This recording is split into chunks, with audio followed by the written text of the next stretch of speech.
Hai teman-teman OP College, sebagai bagian dari penggalangan dana untuk Youth in Mission, kita semua akan berpartisipasi dalam Garage Sale, di mana nanti hasil penjualan dari Garage Sale akan dialokasikan untuk kegiatan pelayanan di daerah yang kita pilih masing-masing. Nah, bagaimana caranya? Kegiatan Garage Sale akan dilaksanakan melalui online shop OLX yang dikhususkan untuk kegiatan Youth in Mission. Dalam melaksanakan Garage Sale ini, kita dapat mengumpulkan barang-barang seperti pakaian, buku, mainan, aksesoris, dan barang-barang yang masih bagus lainnya, tapi sudah tidak kita pakai, ataupun juga barang-barang baru dengan mengisi link berikut ini. Link tersebut berisi keterangan mengenai identitas diri dan barang yang kalian harus isi. Pastikan keterangan diisi dengan lengkap ya. Jika kalian ingin mengumpulkan lebih dari satu barang, pastikan kalian mengisi link sebanyak barang yang kalian ingin kumpulkan. Bagaimana langkah-langkah pengisian link? Pertama, buka link berikut ini. Kedua, pastikan kalian membaca deskripsi yang berada di link tersebut terlebih dahulu ya. Pada bagian identitas diri, pastikan kalian mencantumkan nama, kelas, dan juga nama AA. Pastikan kalian mengisi ini dengan benar ya. Selanjutnya, isi nomor HP untuk mempermudah komunikasi jika ada pembeli yang ingin membeli barang kalian, supaya bisa dapat segera dikemas. Kita harus mengisi alamat yang akan dicantumkan sebagai alamat asal pembelian barang kepada pembeli. Kalian harus wajib menyertakan kecamatan, kabupaten, dan provinsi. Selain itu, kalian juga harus mencantumkan nomor HP kalian yang terdaftar di OVO, supaya dapat dilakukan penggantian ongkos kirim. Setelah semua itu, kalian bisa klik Next. Pada halaman kedua, berisi mengenai detail tentang barang yang akan kita isi. Pada poin pertama, terdapat kategori barang. Pada poin kedua, terdapat jenis atau nama barang. Pada poin ketiga, terdapat kondisi barang. Kondisi barang bisa diisi baru ketika belum pernah dipakai, atau bisa diisi dengan bekas ketika sudah pernah dipakai. Pada poin keempat, terdapat deskripsi barang yang akan dijual. Deskripsi barang ini bisa diisi dengan ukuran, warna, bahan, dan sebagainya. Deskripsi ini juga bisa diisi dengan kata-kata promosi, atau juga bisa diisi dengan masa sesuai dengan perkiraan. Pada poin kelima, terdapat detail barang. Detail barang ini bisa diisi dengan keunikan barang yang tidak terdapat di barang lain. Poin keenam, terdapat harga jual. Harga jual bisa didaftarkan sendiri, dan harga jual tersebut akan ditampilkan di OLX. Terakhir, pastikan kalian mengupload foto barang yang akan kalian jual. Foto yang kalian kirim adalah foto yang akan ditampilkan di OLX.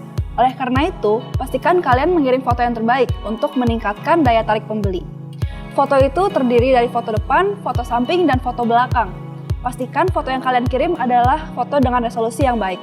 Setelah semua data diri dan detail barang terisi dengan benar, klik Submit. Lakukan ini berkali-kali. Jumlah link yang kalian kirim adalah sesuai dengan barang yang kalian jual. Setelah barang didaftarkan, admin Youth in Mission akan mendaftarkan barang-barang kalian ke OLX Youth in Mission. Kita juga dapat mempromosikan barang yang kita jual melalui akun sosial media yang kita miliki. Jika ada orang yang tertarik untuk membeli barang yang kalian jual dan sudah melakukan pembayaran kepada admin Youth in Mission, maka admin akan menginformasikan kepada kami, sang penjual, dan memberitahu mengenai nama pembeli, alamat pembeli, dan ongkos kirim yang diperlukan. Selanjutnya, kita sebagai pemilik barang akan mengirimkan barang secara langsung sesuai dengan alamat yang telah diberitahu oleh admin. Kemudian, mengenai biaya ongkir, admin akan menggantikan biaya tersebut melalui OVO yang telah kita isi di link tersebut. Terakhir, jangan lupa melakukan pencatatan dan pembukuan ya. Kemudian akan disesuaikan dengan pencatatan dan pembukuan yang telah dilakukan oleh admin. Hasil penjualan yang dihasilkan oleh teman-teman dalam masing-masing kelompok akan direkap dan dikumpulkan, kemudian digunakan untuk melakukan kegiatan pelayanan di daerah misi masing-masing kelompok. Yuk, kita sama-sama ambil bagian dalam Youth in Mission. Anak-anak dan Bapak Ibu sekalian, kita bersyukur pagi ini kita boleh kembali dipertemukan di dalam kesempatan kita boleh beribadah bersama-sama. Meskipun hanya melalui virtual, tetapi kita percaya bahwa kasih Tuhan, kuasa Tuhan itu begitu nyata dalam hidup kita. Mari sebelum kita memulai lebih jauh ibadah ini, saya mengajak kita untuk boleh meneduhkan hati kita berdoa kepada Tuhan. Tuhan, Engkau adalah Allah kami. Engkau adalah penuntun dan penolong hidup kami. Engkau adalah juru selamat kami. Kami sungguh bersyukur Tuhan kesempatan pagi ini. Kami boleh diberikan waktu untuk boleh bersama-sama memuji, memuliakan nama Tuhan. Sebelum kami lebih jauh memasuki ibadah kami pagi ini, kami mohon belas kasihan Tuhan, menolong setiap kami, mengarahkan hati pikiran kami kepada Tuhan.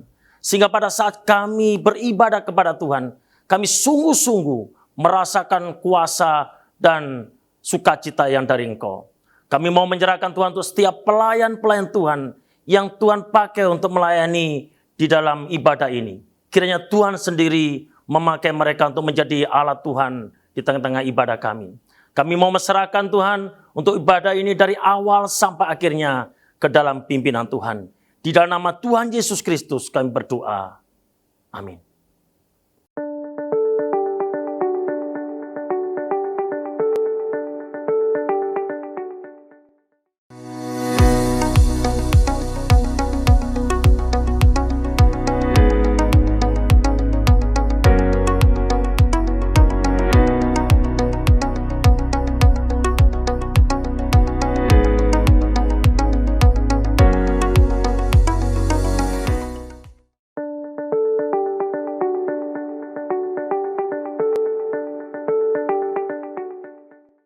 Mengucap syukur karena sampai saat ini Tuhan masih memberikan kita kesempatan dan Tuhan juga masih memberikan kita kekuatan untuk kita boleh melaksanakan chapel kita.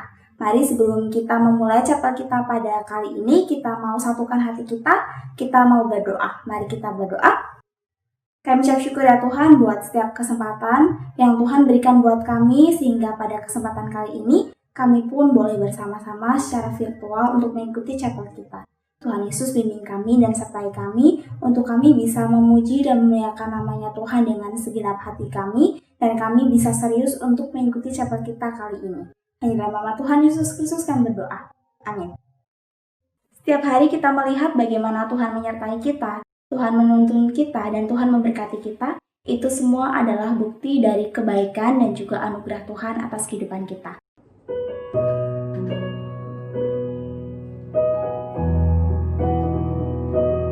Mari kita sama-sama menyatakan kebaikan Tuhan atas kehidupan kita dengan pujian Oh How Good It Is. Oh, how good it is when the family of God dwells together in spirit, in faith and unity, where the bonds of peace, of acceptance and love are the fruits of His presence here among us. So with one voice we'll sing to the Lord, and with one heart we'll live of His word till the whole earth sees the Redeemer has come, for He dwells in the presence of His people.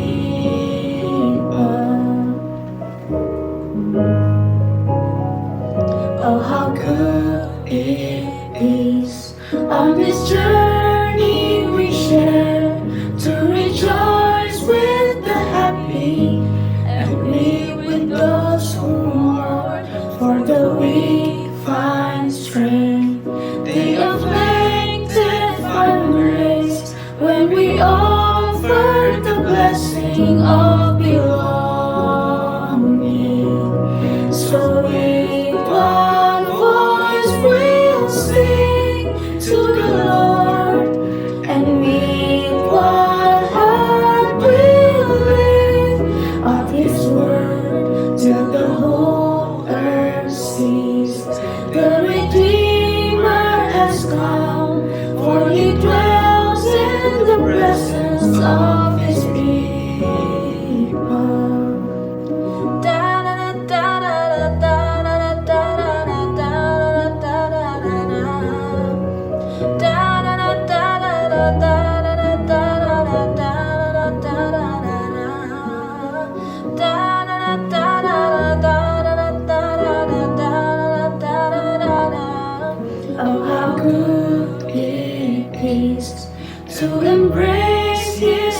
met to prefer one another.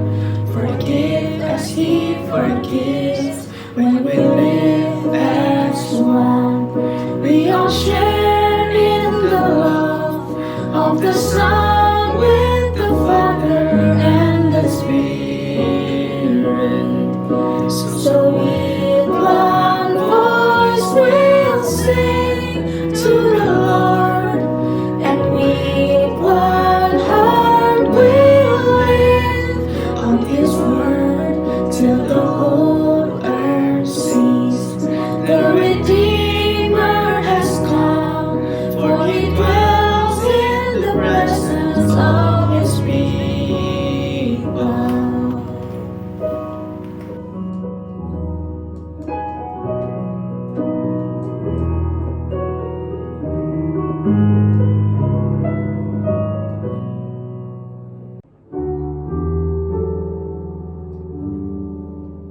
Penyertaan Tuhan sampai saat ini sungguh sangat luar biasa. Kita bisa merasakan anugerah Tuhan hari demi hari dalam kehidupan kita tanpa henti-hentinya.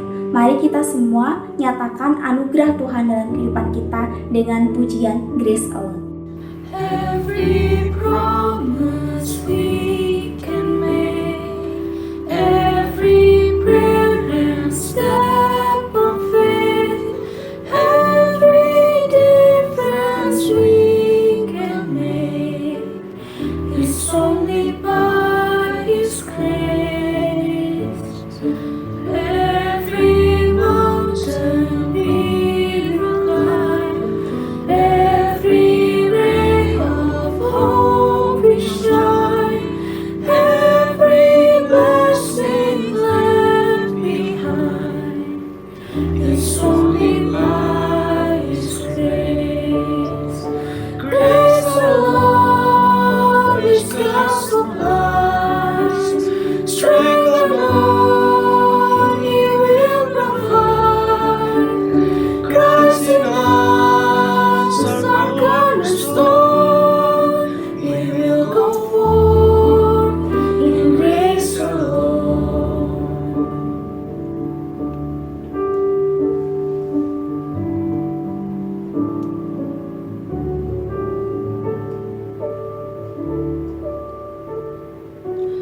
Every soul belongs to reach, every heart we hold to teach, everywhere we share His peace, is only by His grace. Is only by His grace. Every loving word we say, every tear we wipe away, every sorrow turns to praise. It's only by His grace. Grace alone, which God supplies, strength alone He will provide. Christ in us, our cornerstone, He'll go forth. He will go forth. He will go forth in grace alone. Saat ini kita akan mendengarkan sabda firman Tuhan yang akan dibawakan oleh Bapak Pendeta Benny Solihin. Mari sebelum kita mendengarkan firman Tuhan, kita sama-sama mau siapkan hati kita. Saya pimpin dalam doa. Mari kita berdoa.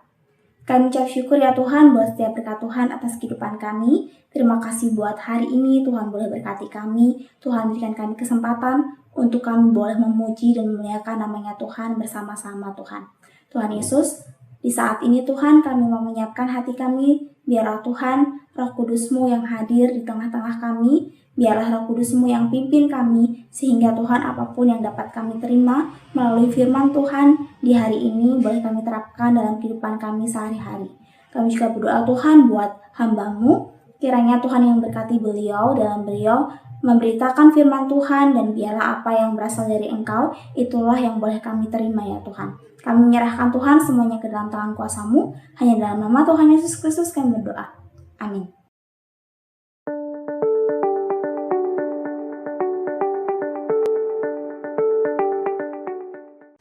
Hai guys, Shalom. Bersyukur kepada Tuhan kalau kita boleh bertemu di dalam kebaktian ini. Terlebih lagi saya bersyukur 2 kali berturut-turut ke depan kita akan bertemu. Bersyukur kepada Tuhan juga bahwa kita diberikan kesempatan untuk memahami firman Tuhan dan juga untuk memahami kehendak-Nya jelas. Biarlah kebaktian ini akan menjadi berkat bagimu dan juga bagiku. Guys, mari kita berdoa terlebih dahulu.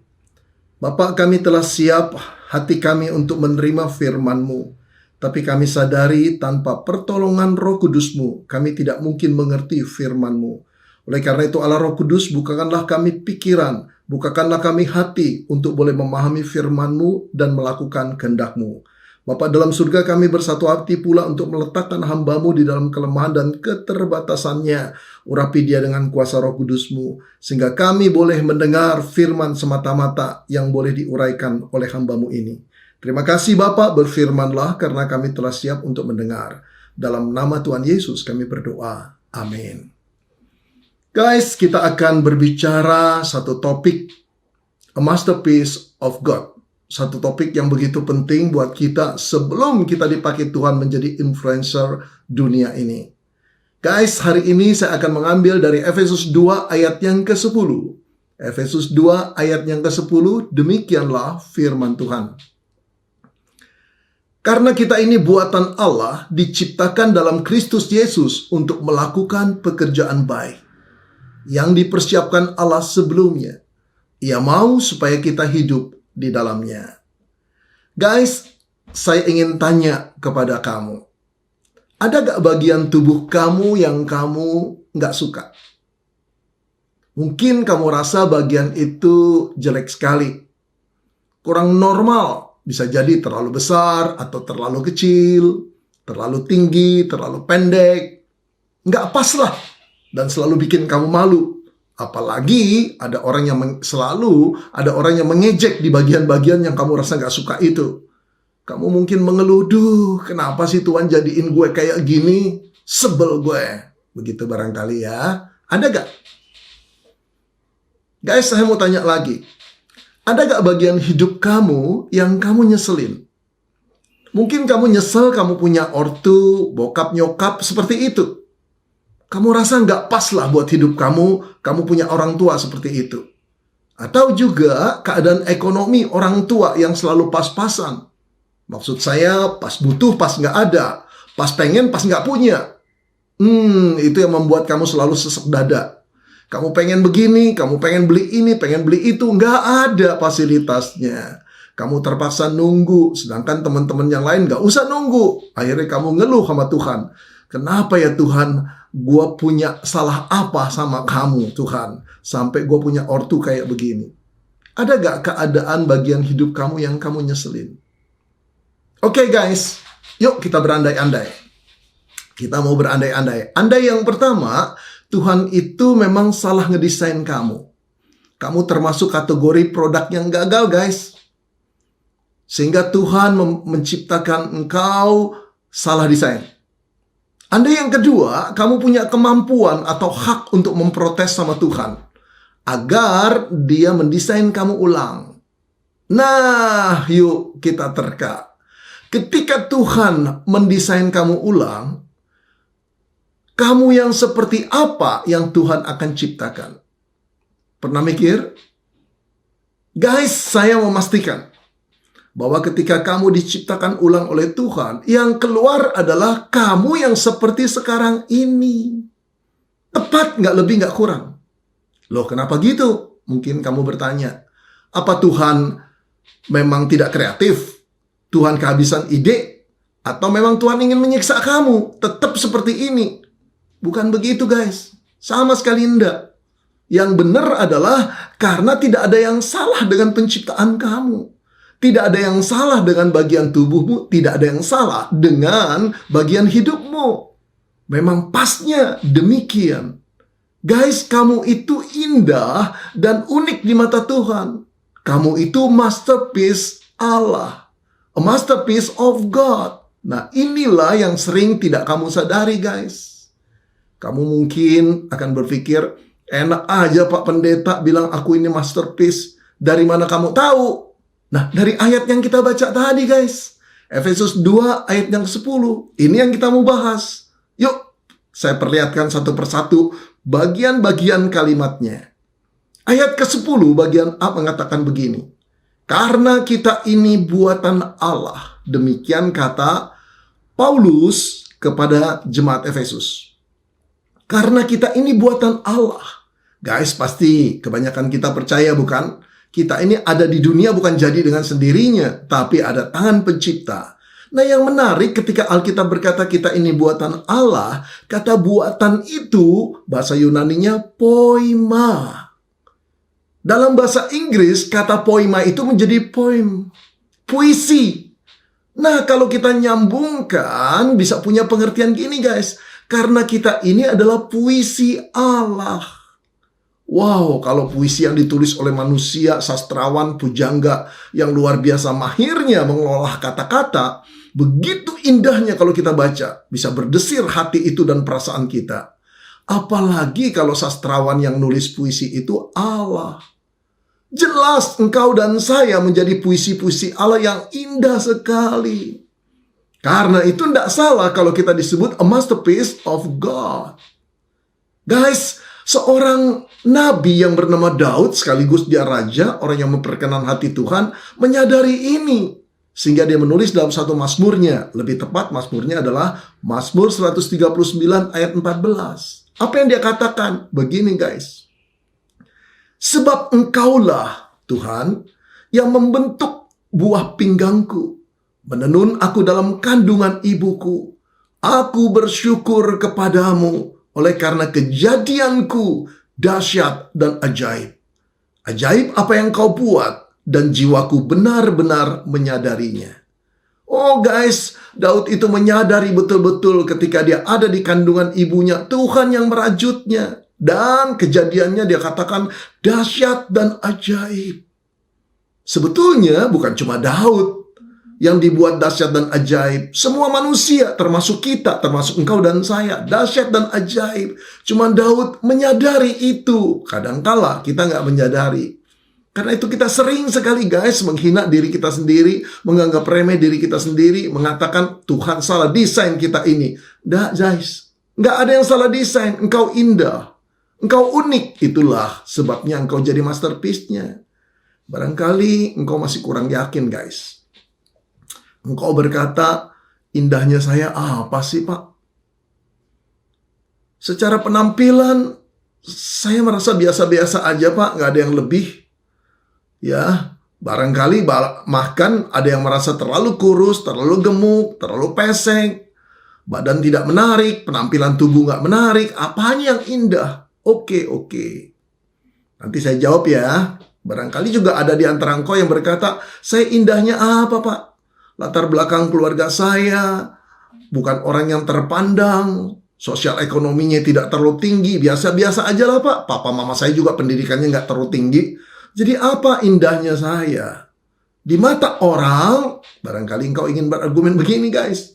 Di mata orang, bahkan di mata papa mama saya, kakak adik saya ini orang yang dipandang remeh. Nggak ada yang spesial.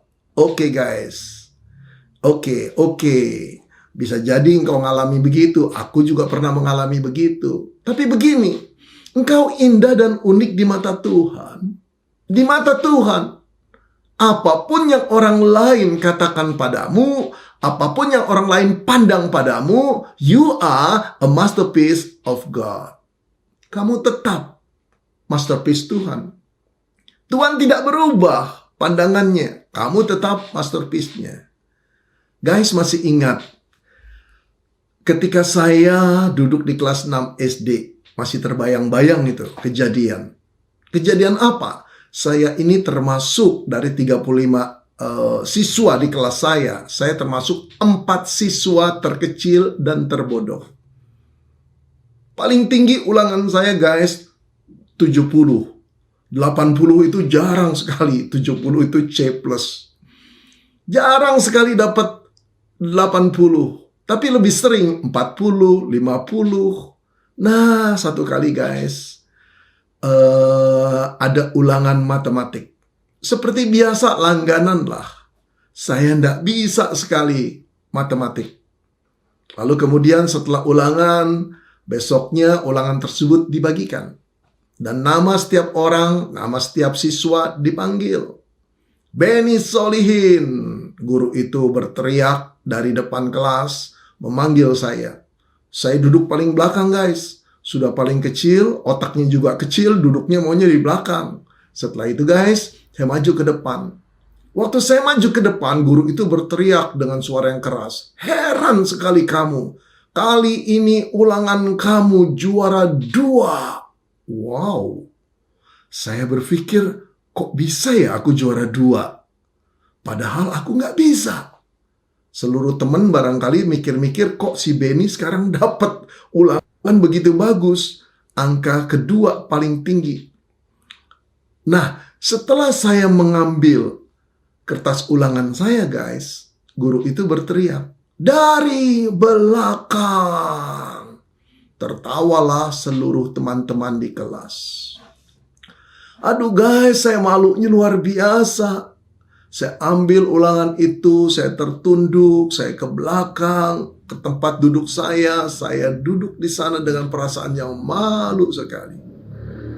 Guys, hari itu guru itu berhasil mempermalukan seorang anak yang memang tidak pandai. Tapi dia lupa satu hal guys. Anak yang tidak pandai itu tetap a masterpiece of God. Dia indah menurut Allah dan dia akan semakin indah kelak pada waktunya. Guys, apapun yang orang lain katakan tentang kita tidak terlalu penting. Tidak merubah pandangan Allah terhadap kita. Karena dia yang mendesain kita. Karena dia menciptakan kita. Bagi dia, kita ini miliknya. Dan bagi dia, kita ini masterpiece-nya. Kamu adalah mahakarya Allah. Kamu adalah puisi Allah. Jangan pandang remeh dirimu guys. Karena Allah tidak pernah memandang remeh engkau. Nah, sekarang tahu enggak kamu? Bahwa kamu ciptaan Allah, mahakarya Allah, a masterpiece of God. Nah, bagian yang kedua yang kita lihat guys dari ayat 10 ini, 10b kita masuk. Diciptakan dalam Kristus Yesus. Sudah kita ini buatan Allah diciptakan dalam Kristus Yesus. Guys, kenapa sih kita diciptakan juga dalam Kristus Yesus? Inilah uniknya engkau dan saya. Kenapa? Setiap orang yang lahir di dunia ini pasti pernah mengalami satu kali penciptaan. Pasti itu. Penciptaan oleh Allah. Karena itu kita hadir dalam dunia ini. Karena manusia itu lahir dalam dunia ini. Karena Allah yang menciptakan. Tetapi keunikan kita, orang yang percaya pada Yesus, kita diciptakan 2 kali. Setelah kita diciptakan oleh Tuhan, kita hidup. Puisi itu diciptakan dengan indahnya. Tapi sayang puisi itu telah tercemar, jatuh dalam dosa guys. Ketika jatuh dalam dosa, dia kotor luar biasa. Dia rusak luar biasa. Sehingga tidak mampu lagi dibaca oleh orang. Keindahannya hilang lenyap oleh karena faktor dosa. Begitu jahatnya dosa menguasai engkau dan saya. Allah sedih guys. Puisi itu pada akhirnya harus dibakar di perapian neraka yang menyala-nyala. Tapi Allah tidak rela. Dia turunkan anaknya yang tunggal. Dia, anaknya yang tunggal itu, Allah yang agung, yang bernama Yesus Kristus, rela menjadi manusia dengan satu tujuan. Untuk menebusmu dan untuk menebusku. Dia rela menerima hukuman yang harus kita timpa sebagai hukuman dosa yang kita perbuat. Dia rela mati untukmu dan untukku. Nah, pada waktu kita bertobat dan kita percaya, apa yang terjadi? Seluruh hukuman dosa kita ditanggung oleh Yesus, diambilnya. Dia menjadi penebus bagi engkau dan saya. Sehingga barang siapa yang percaya kepadanya, tidak akan binasa, tidak akan mengalami hukuman lagi. Guys, saat kita percaya pada Yesus, kita dilahirkan baru. puisi yang rusak itu diciptakan baru kembali. Wow, luar biasa bukan? Luar biasa. Karena itu kita unik. Kita diciptakan 2 kali guys. Yang pertama oleh Allah Bapa, yang kedua oleh Yesus Kristus. Dengan kematiannya di kayu salib. Itulah sebabnya guys. 2 Korintus 5 ayat 17 mengatakan, jadi siapa yang ada di dalam Kristus, ia adalah ciptaan baru. Yang lama sudah berlalu, yang baru sudah datang. Inilah keunikanmu dan keunikanku. Kita diciptakan 2 kali. Tidak setiap manusia diciptakan 2 kali. Hanya orang-orang yang mengaku dosa-dosanya dan memohon pengampunannya di dalam Yesus diciptakan 2 kali. Sekarang kamu ngerti guys, kamu tuh unik. Iyalah Pak, saya tahu sekarang saya indah dan unik. Tapi uniknya belum unik Pak. Kenapa? Karena teman-teman saya yang percaya pada Yesus, keluarga saya yang percaya pada Yesus juga diciptakan 2 kali dong Pak. Betul. Lalu unik saya apa? Nah, perhatikan guys.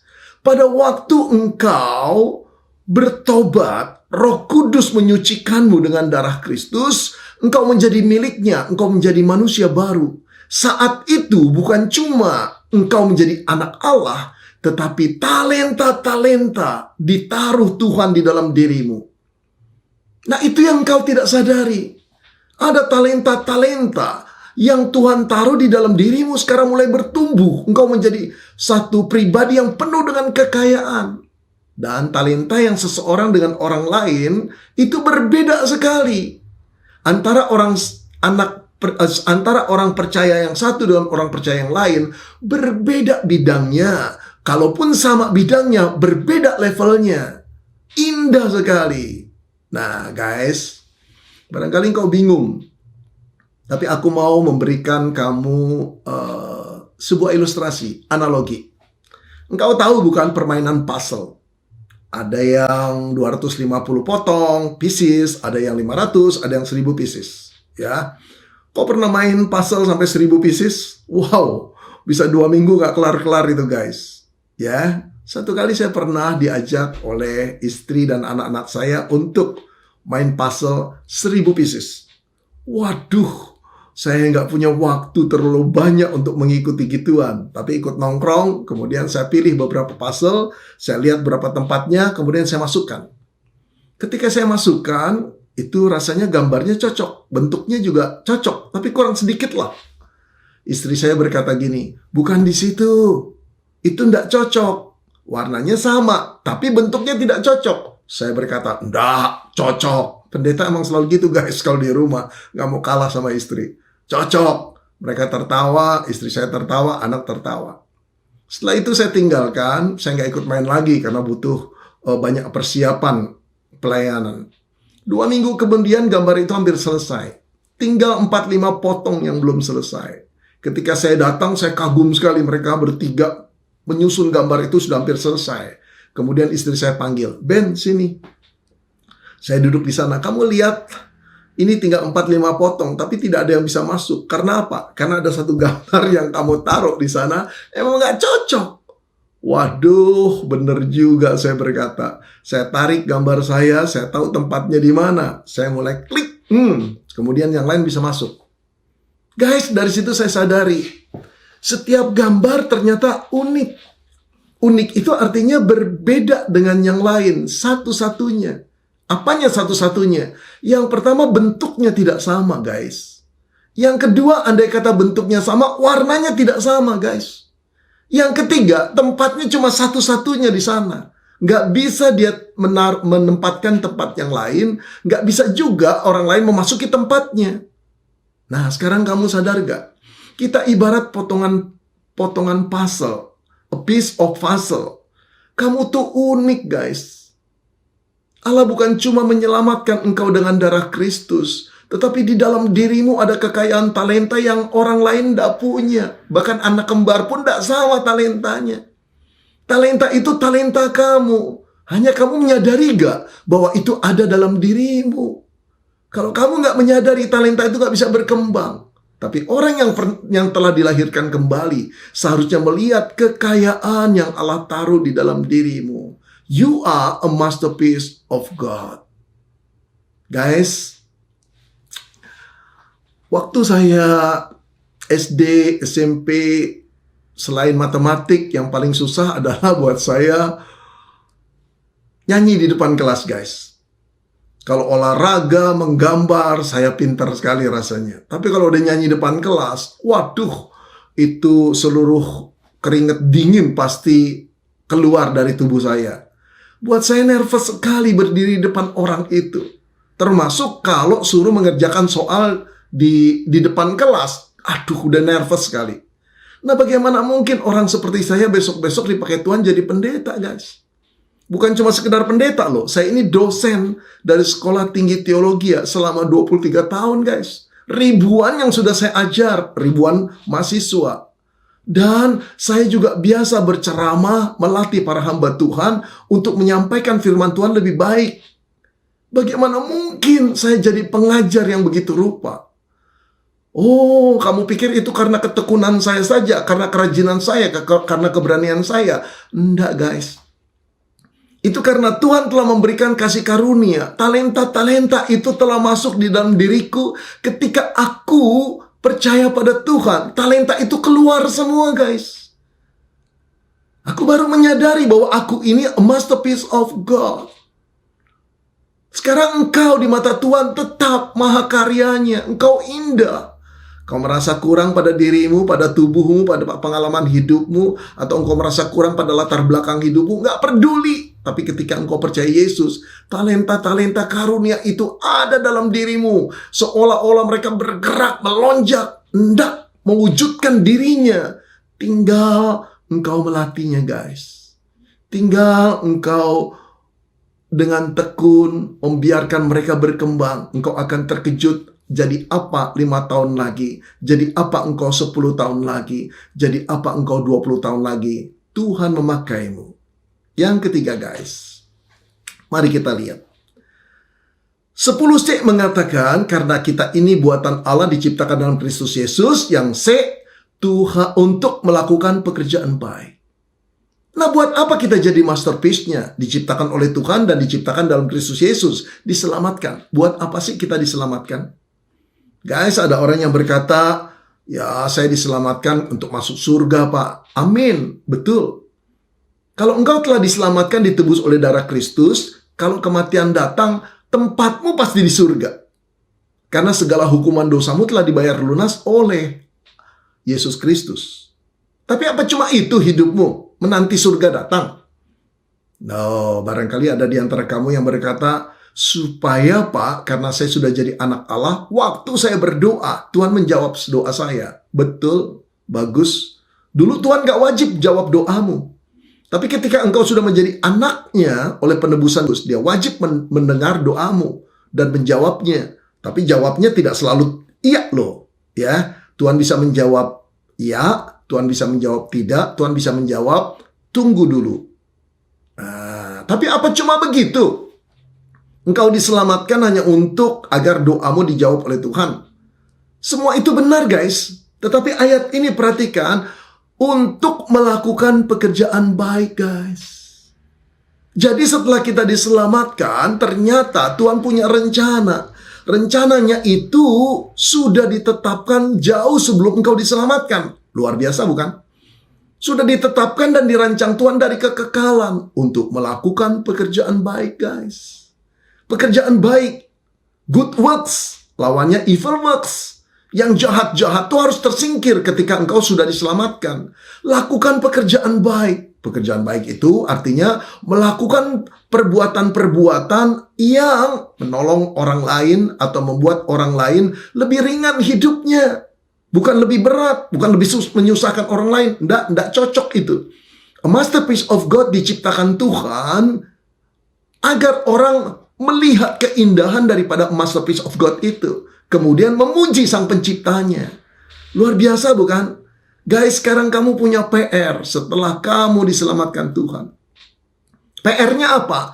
Melakukan sesuatu pekerjaan baik. Tidak hidup untuk fokus pada diri sendiri, guys. Nah, Orang yang menyadari bahwa dirinya adalah masterpiece Tuhan, masterpiece Allah, akan hidup memancarkan sinar terang Allah, kasih Allah, agar orang lain mengetahui perbuatan-perbuatannya dan memuliakan Allah di surga. Jadi catat nih, hidup a masterpiece of God bukan berfokus pada diri sendiri, guys. Enggak. Tapi dia berfokus kepada kemuliaan Tuhan. Tuhan Yesus dalam Matius 5 ayat 16 berkata gini, guys. Demikianlah hendaknya terangmu bercahaya di depan orang, supaya mereka melihat perbuatanmu yang baik dan memuliakan Bapakmu yang di surga. Guys, saya kenal seorang anak muda yang pandai sekali. Dia berasal dari keluarga sederhana, tapi waktu di perguruan tinggi luar biasa prestasinya. Dia lulus dengan cum laude. Lalu kemudian dia mulai bekerja, dia melamar menjadi karyawan di sebuah perusahaan besar di Indonesia ini. Prestasinya luar biasa dan orang tahu pintar, orang ini baik sekali. Akhirnya guys, dia menjadi tangan kanan bos atau pemilik perusahaan besar Indonesia. Saya nggak usah katakan saudara. Ya, benar-benar dia menjadi tangan kanannya. Wow, gajinya nggak usah dihitung lagi deh. Dia masih muda, dipakai oleh bos besar, termasuk beberapa orang terkaya di Indonesia tuh. Bos besarnya tuh, begitu kayanya. Hartanya luar biasa. Dan dia menjadi tangan kanan, gajinya tinggi sekali. Dan apa yang kamu perlu ketahui, dia berangkat jam 7 pagi, dia pulang bisa jam 11 malam. Kadang-kadang meeting, dia harus tinggal di sana. Wow, luar biasa. Tapi dia kerjakan itu seumur hidup. Dan dia senang. Tapi tahu tidak guys, pada usia memasuki 40 tahun, dia terserang satu penyakit ginjal yang luar biasa parahnya. Diterbangkan ke Singapura, berobat di sana, 1 tahun tinggal di sana guys, dibiayai oleh bosnya, asal dia sehat. 1 tahun di Singapura, kamu bisa bayangkan berapa banyak, berapa miliar habisnya. Tapi bosnya rela. Kemudian dia pulang dalam keadaan sehat, dia bekerja lagi siang malam, 2 tahun kemudian meninggal dunia. Pertanyaan saya guys begini. Dia diciptakan untuk apa? Dia anak Tuhan, tapi dia tidak menyadari dia adalah masterpiece of God. Dia diciptakan dengan satu tujuan Tuhan untuk melakukan pekerjaan baik. Bukan pekerjaan bosnya. Profesi, prestasi, boleh-boleh saja. Tuhan gak halangi. Tapi tahu tujuan hidup ini bukan untuk memuliakan bosnya. Dia gak utang apa-apa sama bosnya kok. Kita gak pernah hutang apa-apa sama bos kita guys. Gak pernah. Kita berhutang sama Yesus Kristus. Karena itu hiduplah untuk Yesus Kristus. Nah, kalaupun besok-besok kita berprofesi tinggi sekali jabatan kita, tetap di dalam jabatan itu kita harus tahu guys, kita nih masterpiece of God yang harus memuliakan Tuhan. Bukan untuk diri kita sendiri, bukan juga untuk orang lain. Esok kelak guys, kalau engkau jadi dokter, jadilah dokter untuk Allah. Kalau engkau jadi insinyur, kalau engkau jadi arsitek, jadilah insinyur atau arsitek untuk Allah. Kalau engkau jadi seniman, kalau engkau jadi artis, kalau engkau jadi apapun, jadi chef, jadilah untuk Allah semua. Dan kalau Tuhan memanggilmu jadi hamba Tuhan, jadilah hamba Tuhan untuk Allah. Ada banyak hamba Tuhan yang bekerja untuk di ladang Tuhan, tapi bukan buat Tuhan. Buat keuntungannya sendiri, buat nama baiknya sendiri. Tapi orang yang mengerti dia adalah masterpiece of God, dia akan menjadi hamba Tuhan untuk Allah. Untuk kemuliaannya. Yang terakhir guys, dari ayat 10D. Saya bacakan dari A dulu ya. Karena kita ini buatan Allah, diciptakan dalam Kristus Yesus untuk melakukan pekerjaan baik. Yang 10D, dipersiapkan Allah sebelumnya. Ia mau supaya kita hidup di dalamnya. Guys, bagian ini mengandung arti bahwa pekerjaan-pekerjaan yang baik itu sudah disiapkan Allah, dirancang Allah, bahkan sebelum kita diselamatkan, sebelum kita dilahirkan dari kekekalan. Itu berarti Allah menciptakanmu dan menciptakanku bukan sembarangan. Penebusannya pun direncanakan. Dan setelah ditebus, ada pekerjaan-pekerjaan yang perlu kita lakukan yang menjadi bagianmu dan bagianku. Itu pun sudah ditetapkan oleh Tuhan. Jadi, hidup ini ada bagian yang Tuhan tetapkan untuk jadi bagianmu.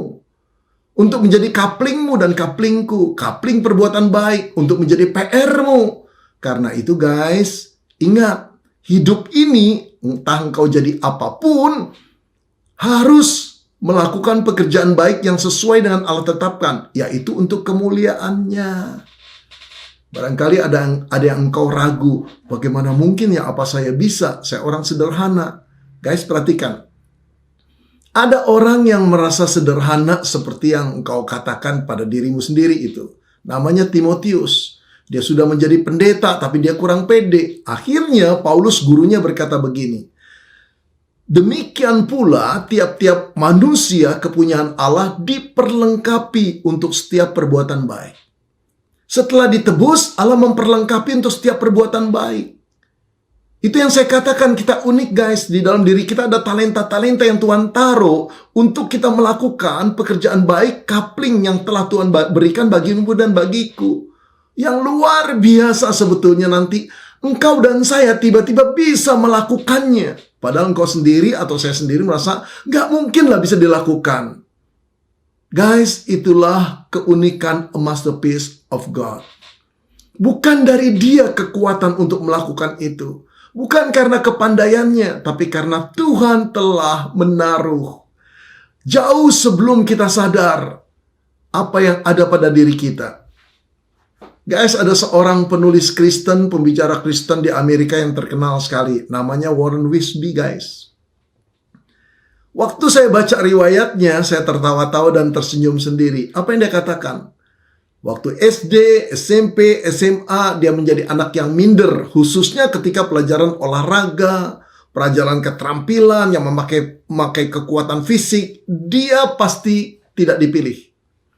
Dia lemah, tidak seperti saudaranya. Kalau ada kegiatan olahraga atau aktivitas fisik, pasti nomor 1.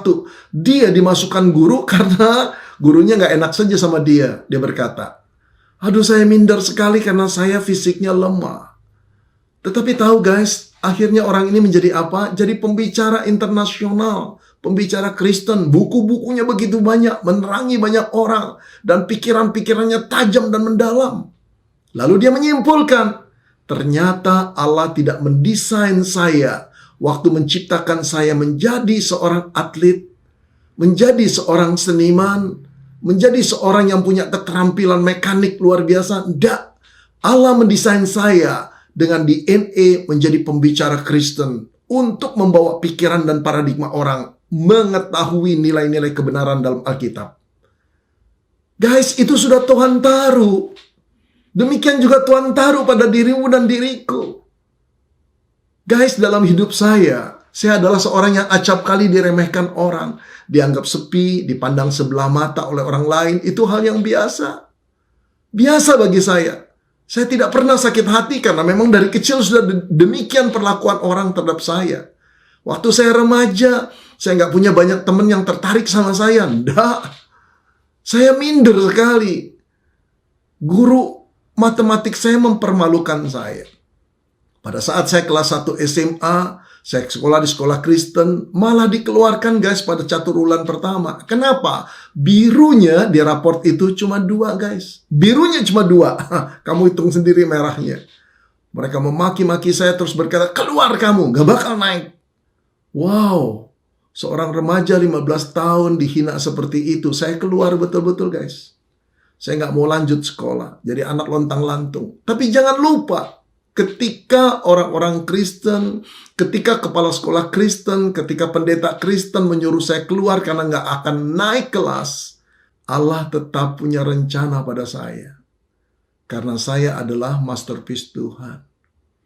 Guys, orang lain mau pandang kita seperti apa, jangan sakit hati, jangan simpan di hati. Kau pandang Tuhan di langit sana. Engkau berkata, Tuhan, terima kasih. I am yours. Aku milikmu Tuhan. Aku masterpiece-mu. Aku bersyukur kepadamu karena Engkau menciptakan aku unik adanya dan menjadi mahakarya Tuhan. Dan Engkau telah menyiapkan coupling yang harus kukerjakan seumur hidupku untuk kemuliaan-Mu. Guys, bagaimana kita jadi influencer kalau kita sendiri tidak yakin bahwa kita masterpiece Tuhan? Pegang ini dulu. You are a masterpiece of God. Apapun pandangan orang lain terhadapmu tidak mengubah pandangan Tuhan. Kamu tetap milik Tuhan. Kamu masterpiece Tuhan. Mari kita berdoa, guys. Bapa, kami berterima kasih dan bersyukur untuk firman-Mu yang begitu indah, yang dalam, yang berbicara di dalam hati kami. Kami bersyukur kepadamu. Ya Tuhan, seumur hidup kami, biarlah kami ingat kami sangat berharga di mata Tuhan. Kami adalah mahakarya Tuhan. Kami adalah puisi Tuhan. Kami adalah masterpiece Tuhan. Tuhan, jangan biarkan kami dirusak oleh kata-kata orang lain yang menyakitkan hati kami. Berikan kami hati yang mengampuni, berikan kami hati dan jiwa yang begitu lega, yang lebar, yang luas, untuk menerima apapun perkataan orang, tapi tidak menggoyahkan kami, bahwa hidup kami berharga di mata-Mu, karena kami adalah masterpiece-Mu. Ada tugas kami yang Tuhan telah tetapkan, yang akan menjadi karya kami di dalam hidup kami ini, untuk memancarkan kebaikan-kebaikan, agar orang melihat kemuliaan-Mu dalam hidup kami. Terima kasih Bapa, kami serahkan hidup kami ke dalam tangan-Mu. Dalam nama Tuhan Yesus Kristus kami mengucap syukur dan berdoa. Amin. Saya percaya kebenaran firman Tuhan yang kita dengar bersama-sama menjadikan kekuatan, tuntunan di dalam kehidupan kita. Anak-anak dan Bapak Ibu sekalian, sebelum kita mengakhiri ibadah ini, mari kita kembali mengarahkan hati, pikiran kita kepada Tuhan dan kita mohon berkat dari Tuhan. Mari kita arahkan hati dan pikiran kita pada Tuhan. Anugerah dan damai sejahtera dari Allah, cinta kasih dari Tuhan Yesus Kristus, kekuatan penghiburan dari Allah Roh Kudus, kiranya menyertai kita dari saat ini sampai Kristus datang yang kedua kalinya. Amin. Oh, how good it is when the family of God dwells together in spirit, in faith and unity, where the bonds of peace, of acceptance and love are the fruit of His presence here among us. So with one voice we'll sing to the Lord, and with one heart we'll live of His word till the whole earth sees the Redeemer has come, for He dwells in the presence of His people.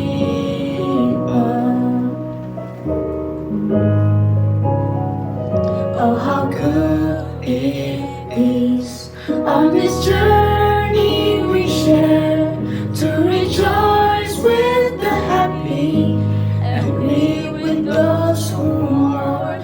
For the weak find strength, the afflicted find grace when we offer the blessing of belonging. So with one voice we'll sing to the Lord, and with one heart we'll live of His word till the whole earth sees the Redeemer has come, for He dwells in the presence of His people.